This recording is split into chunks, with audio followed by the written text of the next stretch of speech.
What if everything you've ever believed about God is incomplete? Not wrong, not meaningless, but smaller than reality. What if God isn't who we imagine, but far beyond it? And here's the unsettling question. Would we even recognize him if we were wrong?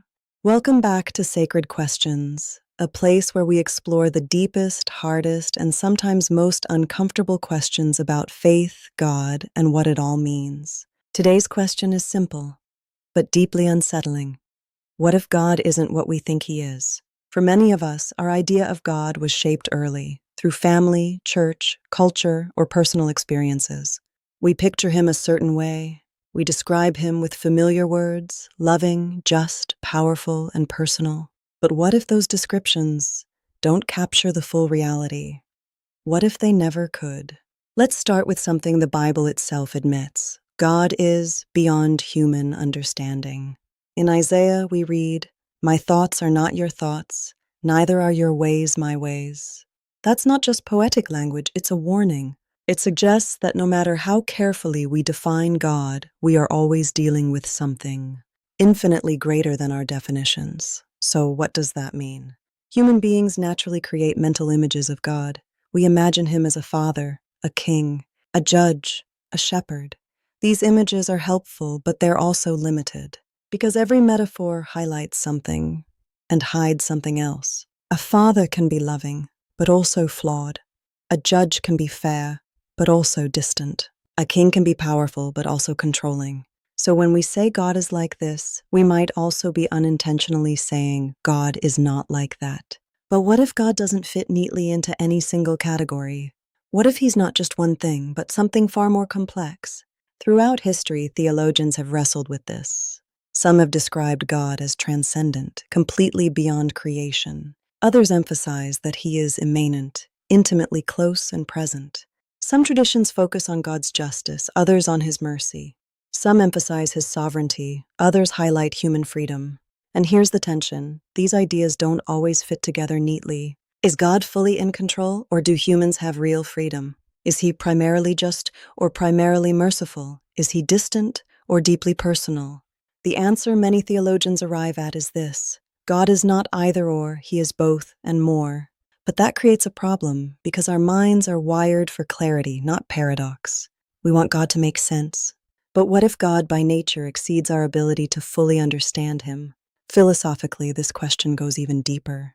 Every time we think about God, we're using human language, human logic, and human experience. But what if those tools are insufficient? Imagine trying to explain color to someone who has never seen, or trying to describe the ocean to someone who has never left a desert. You can use words, you can use analogies, but at some point reality exceeds explanation. Some philosophers argue that any concept we form about God is, by definition, incomplete. Not because God is unknowable, but because he is too vast to be contained by human thought. In other words, the moment we think we fully understand God, we may have reduced him to something less than he truly is. Interestingly, the Bible is filled with moments where people encounter God and are completely surprised. Moses meets God in a burning bush, not a temple. Job expects answers, but receives questions instead. The prophets anticipate power, but encounter silence. And perhaps most strikingly, when Jesus arrives, many people don't recognize him. They were expecting a political king. They got a suffering servant. They were expecting dominance. They got humility. They were expecting clarity. They got paradox. If people misunderstood God even when he was right in front of them, could we be doing the same? Now, let's be honest, this idea can feel uncomfortable, even unsettling, because if God isn't what we think he is, then what can we be sure of? Does that mean everything is uncertain?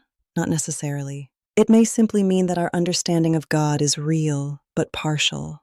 Think of it like this. A child understands their parent, but not completely.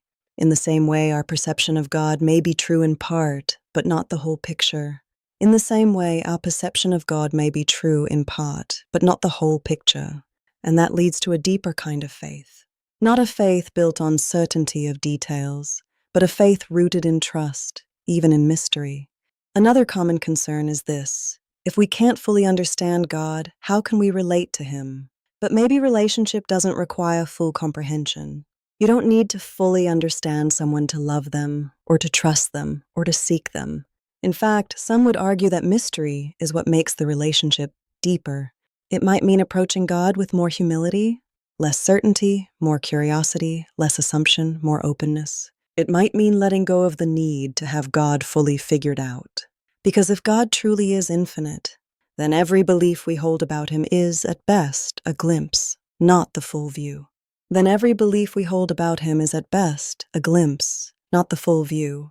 And maybe that's not something to fear. Maybe it's something to be in awe of. Because a God we can fully understand would be small enough to fit inside our minds. But a God who exceeds our understanding might be exactly the kind of God worth seeking. So here's the question I want to leave you with. If God isn't what you think he is, would you want to know?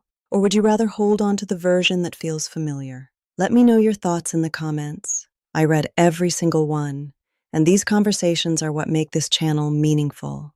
If you enjoy exploring deep, honest questions about faith, don't forget to subscribe to Sacred Questions, because sometimes the most important truths start with the most uncomfortable questions. And I'll see you in the next one.